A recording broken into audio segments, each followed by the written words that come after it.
रसिक हो, तुमच्यासाठी घेऊन आलो आहोत कवितांचं अंतरंग उलगडणारा कार्यक्रम काव्यांजली हितगुज कवितेशी. लेखन जान्हवी भागवत. निवेदन जान्हवी भागवत आणि संपदा जोशी.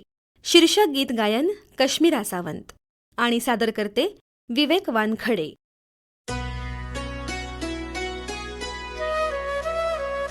शब्द आणि सुरांचे हे हितगुज काव्यांजली काव्यांजली हितगुज कवितेशी. काव्यांजली काव्यांजली. शब्दाने उठले पक्षी अन दूर पळाला वारा. पाण्याच्या हृदय तळाशी मग येऊन बसल्या तारा. नभवृक्षरान क्षितिजाला कधी फुंकर मारून गेली. कळलेन कुणाला काही संध्येची चाहूल ओली. श्रोते हो, कवी ग्रेस यांच्या संध्यामाई या कवितेतल्या या ओळी अगदी मनस्वी आणि संवेदनक्षम. खरं तर ग्रेस यांच्या कवितांवर भाष्य करावं इतकं जाणतेपण आमच्याकडे नाही. पण ही कविता डोळ्यासमोर आली आणि आपल्याला ग्रेस जसे समजले तसं तुमच्याशीही बोलावं, तुम्हाला सांगावं असं वाटलं. दुर्बोध समजली जाणारी कवी ग्रेस यांची कविता मनाला अलवारपणे साद घालते. ग्रेस म्हणजे निसर्गाची कृपा असलेली भावाभिव्यक्ती. ग्रेस म्हणजे मराठी काव्याचा शब्दप्रभू. ग्रेस म्हणजे आत्ममग्नतेतून शब्दांना आशयघन पैलू पाडणारा शब्दमहर्षी. नव्या उपमा, नव्या प्रतिमा यांनी काव्यनिर्मितीला नवं सामर्थ्य देणारी ग्रेस यांची कविता. ती जशी भावकविता आहे तशीच ती सामाजिक जाणीवेचीही आहे. त्यांची कविता लयबद्ध तर आहेच आणि सहजपणे यमक सुद्धा साधणारी आहे. ग्रेस यांच्या अनेक कविता संगीतबद्ध होऊन रसिकांच्या मनावर अधिराज्य गाजवताना दिसतात. म्हणूनच त्यांची कविता मराठी साहित्य संस्कृतीचं वैभव आहे असं म्हटलं तर वावगं नाही ठरणार. कविता ही कुणाला कधीच वारसा हक्कानं मिळत नसते. ती अल्पांशानंही कसलीही मिळकत नसते आणि कविता हे कमाईचं साधनही नसतंच. माझी कविता ही मलाही संपूर्णपणे समजते असंही नाही, असं कवी ग्रेस म्हणतात. यातलं त्यांचं शेवटचं जे वाक्य आहे ना, की माझी कविता संपूर्णपणे मलाही समजते असं नाही, हे स्वतःच्या कवितेविषयी ते बोलले. तीच धारणा अनेकांची आहे. ग्रेस यांची कविता दुर्बोध आहे असं खूप जणांना वाटतं. स्वतःच्या कवितेविषयी ते असं बोलले असले तरी स्वतःच्या कवितेविषयी ते कमालीचे काव्यनिष्ठ होते. काव्यनिर्मिती ही वेगळीच गोष्ट आहे. कविता निर्माण झाल्यानंतर ती कवीच्या बाहेर असते, पण कवीच्या आतून ती निर्माण झाल्यानं कवीच्या सर्व पेशींचा एकत्रित सत्वयुक्त ऐवज त्या कवितेच्या अंगाखांद्यात निर्माण झालेला असतो आणि तेवढाच ऐवज कवीच्या शरीरामधून उणा झालेला असतो असंही ते म्हणायचे. श्रोते हो, आपल्या कवितेचं आणि आपलं नातं इतकं आतून उकलून सांगणारी ही व्याख्या खरंच खूप वेगळी आहे. तिला खोल अर्थ आहे. जान्हवी, त्यांच्या कवितेतल्या निसर्ग प्रतिमांविषयी तुला काय वाटतं? सांगते. त्यांच्या कवितेतला निसर्ग किंवा निसर्ग प्रतिमा हा खरं तर स्वतंत्र अभ्यासाचा विषय आहे. पण त्या काळातल्या आधुनिक नवकविता ज्या होत्या ना, त्यापेक्षा विपुल प्रमाणात या प्रतिमा कवी ग्रेस यांच्या कवितेत आपल्याला दिसतात.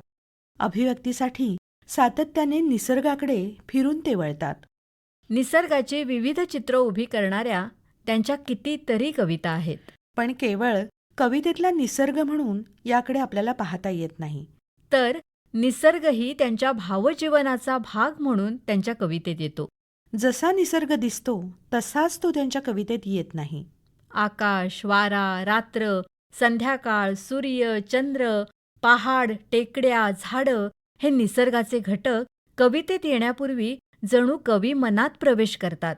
आणि इथेच मग जगाला माहिती असलेली परिमाणं गळून पडतात आणि त्यांची वस्तुनिष्ठताही गळून पडते. श्रोते हो, त्यांच्या गाजलेल्या कवितांच्या काही ओळी आता आपण पाहूया. तो बोल मंद हळवासा आयुष्य स्पर्शून गेला. सीतेच्या वनवासातील जणू अंगी राघव शेला. पाऊस कधीचा पडतो झाडांची हलती पाने, हलकेच जाग मजा आली दुःखाच्या मंद स्वराने. घर थकले संन्यासी, हळूहळू भिंत खचते. आईच्या डोळ्यातील नक्षत्र मला आठवते. तुला पाहिले मी नदीच्या किनारी, तुझे केस पाठीवरी मोकळे. इथे दाट छायातून रंग गळतात, त्या वृक्षमाळेतले सावळे. भय इथले संपत नाही, मज तुझी आठवण येते. मी संध्याकाळी गातो, तू मला शिकवलेली गीते. ती गेली तेव्हा रिमझिम पाऊस निनादत होता. मेघात अडकली किरणे, तो सूर्य सोडवित होता. श्रोते हो, यातली शेवटची कविता आपल्या खूप परिचयाची आहे. कारण पंडित हृदयनाथ मंगेशकरांच्या आवाजातलं या कवितेचं झालेलं गीत आपण कित्येकदा ऐकलंय. याच कवितेचा आम्हाला उमगलेला अर्थ उलगडून दाखवण्याचा हा छोटासा प्रयत्न आहे. चंद्रमाधवीचे प्रदेश या 1977 साली प्रसिद्ध झालेल्या ग्रेस यांच्या कविता संग्रहातली ही कविता आहे. ही कविता किंवा गीत ऐकताना बऱ्याचदा आपल्याला वाटतं, की यातली ती म्हणजे कवीची प्रेयसी आहे. पण श्रोते हो, आई गेल्यानंतरची ही कविता आहे. यातले आईचे संदर्भ जेव्हा समजतात तेव्हा त्यांच्या दुःखात आपणही ओढले जातो. आणि कवितेतल्या शब्दांची आर्तता आपल्याला कळते. ती गेली तेव्हा रिमझिम पाऊस निनादत होता. ही कवितेची सुरुवातच लक्ष वेधून घेते, आपल्याला गुंतवून ठेवते. यातल्या पहिल्या ओळी ऐकल्यानंतर ती कोण हा प्रश्न आपल्याला पडतो. पण नंतर ती आई होती म्हणून ही ओळ येते आणि मग उलगडा होतो की ही ती म्हणजे आई आहे. त्यांच्या जवळपास 50 कवितातून तीचा उल्लेख आपल्याला आढळतो. तर ही ती कोण हा संभ्रम असला तरी बऱ्याच प्रतिभावंतांच्या मते ही ती म्हणजे आई आहे. पण ग्रेस यांना त्यांची सख्खी आई धरून 5 आया होत्या. यातल्या नेमक्या कोणत्या आईविषयी त्यांनी लिहिलंय याचा उलगडा होत नाही. श्रोते हो, इथं आपण सरळ अर्थानं पाहूया. त्यांची सख्खी आई गेल्यानंतर अस्वस्थ मनाची अवस्था वर्णन करणारी ही कविता आहे. यात रिमझिम पाऊस निनादत होता असे शब्द आहेत. तर निनादणे म्हणजे प्रतिध्वनित होणे असा त्याचा अर्थ आहे. म्हणजे जेव्हा ती गेली तेव्हा रिमझिम पाऊस प्रतिध्वनित होत होता. त्यांच्या कवितेत येणारा पाऊस हा प्रतिकात्मक आहे. म्हणजे या ओळीचा अर्थ असा होतो की ती गेली तेव्हा पाऊस जसा प्रतिध्वनित होत होता तसं तिच्या जाण्याचं दुःख कवीच्या मनात प्रतिध्वनित होत होतं. तिच्यात अडकलेल्या भावना, आठवणी, नात्यांचे पाश यांचा गुंता कविमन सोडवू पाहत होतं. त्याचंच वर्णन करताना ते म्हणतात, मेघात अडकली किरणे हा सूर्य सोडवित होता. यात सूर्य हे कवीच्या मनाचं प्रतीक आहे. पुढे ओळी येतात. ती आई होती म्हणून घनव्याकुळ मीही रडलो, त्यावेळी वारा सावध पाचोळा उडवित होता. ही कविता ऐकताना आपण कवीची आई गेल्याचं दुःख त्याला झालेलं आहे हा अर्थ घेऊन आपण ते ऐकतो. पण आताच्या ओळीत ते म्हणतात, ती आई होती म्हणून घनव्याकुळ मीही रडलो. इथे ती आई दुसऱ्याच कोणाची तरी आहे असं आपल्याला जाणवतं. म्हणूनच त्याच्यासोबत मीही रडलो असा उल्लेख येतो. अंगणात गमले मजला, संपले बालपण माझे, खिडकीवर धुरकट तेव्हा कंदील एकटा होता. या त्यानंतरच्या ओळी यात स्पष्टपणे त्यांनी उल्लेख केलाय, आई गेल्यानंतर माझं बालपण संपलं. पोरकेपणाची एक भावना मनाला व्यापून उरलीये. आई जोपर्यंत जिवंत आहे तोपर्यंत आपलं बालपण अबाधित आहे. पण आईच्या जाण्यानं आलेलं पोरकेपण, एकाकीपण दर्शवताना ते म्हणतात, खिडकीवर धुरकट तेव्हा कंदील एकटा होता.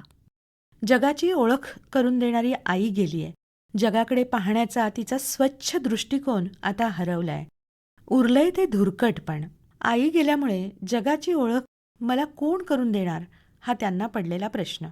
श्रोते हो, या कवितेचं झालेलं गीत आपण ऐकतो तेव्हा त्यात शेवटची 2 कडवी पंडित हृदयनाथ मंगेशकरांनी संगीतबद्ध केलेली नाहीयेत. म्हणजेच ती कडवी त्या गाण्यात नाहीयेत. ती अशी आहेत. तशी सांजही अमुच्या दारी येऊन थबकली होती. शब्दात अर्थ उगवावा, अर्थातूनच शब्द वगळता. आईचं जाणं ही कवीला त्याच्या घराची संध्याकाळ वाटते.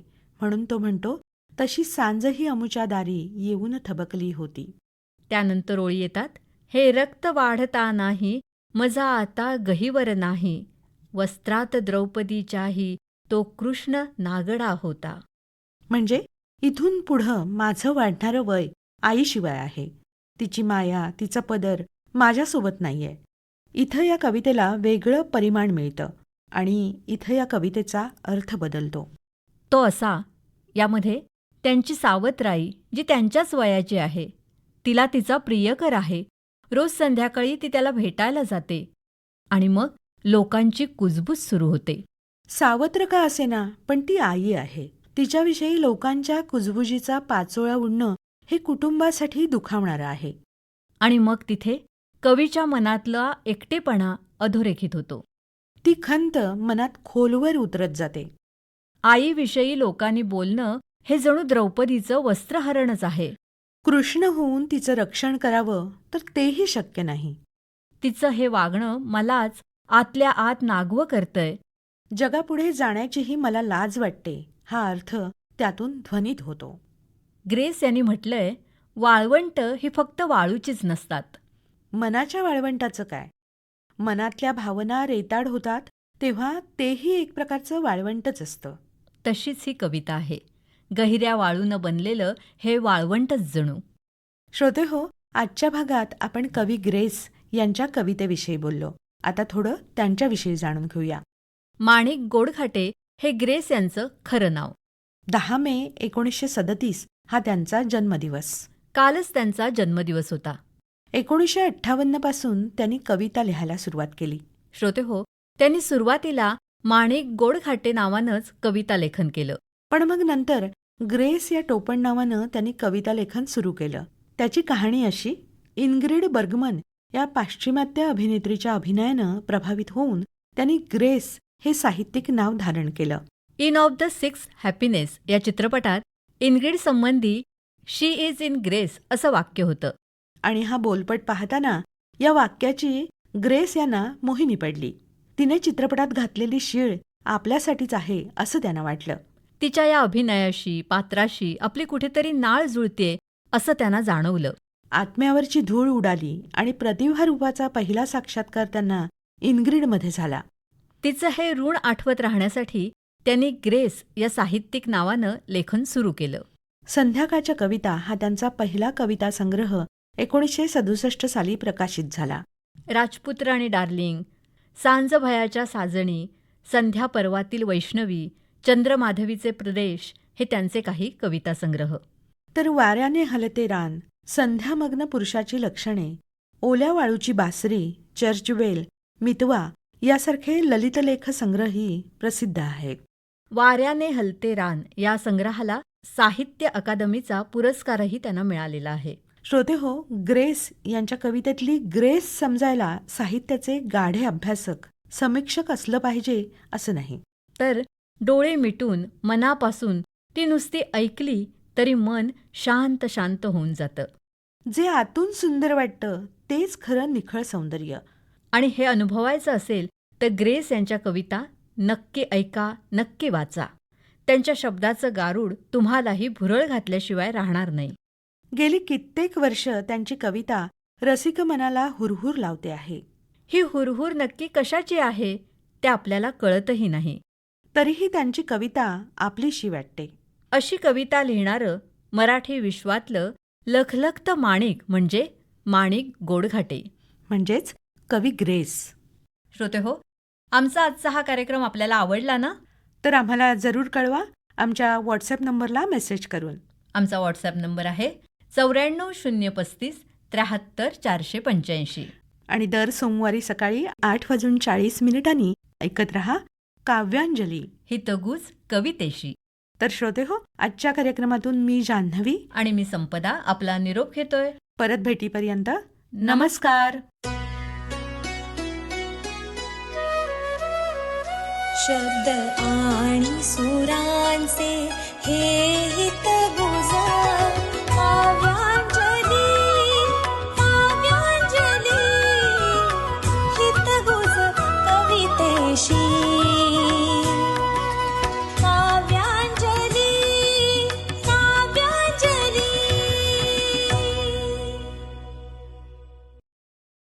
श्रोतेहो, आपण ऐकत होता कवितांचं अंतरंग उलगडणारा कार्यक्रम काव्यांजली हितगुज कवितेशी. लेखन जान्हवी भागवत. निवेदन जान्हवी भागवत आणि संपदा जोशी. शीर्षक गीत गायन कश्मीरा सावंत आणि सादरकर्ते विवेक वानखडे.